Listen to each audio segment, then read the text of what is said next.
আপনার পেশেন্টের নাম কি? রুদ্র সরকার। কত বয়স? 10 বছর। আপনি কোথা থেকে এসেছেন? বাংলাদেশ থেকে। বাংলাদেশ থেকে। ও কবে ভর্তি হয়েছে? এখানে 1 মাস হয়ে গেল। 1 মাস। আচ্ছা, এর আগে আপনার ও কি 1 মাসই হলো ওর রোগটা ধরা পড়েছে তাহলে? 3 বছর আগে। 3 বছর আগে। আচ্ছা, তার ট্রিটমেন্ট আপনি কোথা থেকে করিয়েছেন 3 বছর? প্রথমে বাংলাদেশে বসছি, তারপরে কলকাতায় এসেছি। কলকাতাতে কবে থেকে করেছেন? এখানে অলরেডি 1 বছর হয়ে গেল। 1 বছর হয়ে গেল।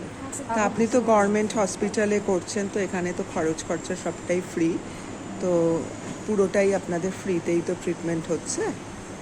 হ্যাঁ, ফ্রিতেই হচ্ছে। কিছু কিছু ওষুধ আর কি, মানে যেটা এখানে সাপ্লাই নেই, সেটা আমাদের কিনতে হচ্ছে, কিন্তু রটারি এলবিসি থেকে আমাদের সাহায্য করেছেন। আপনি কিভাবে এদের খবর পেলেন?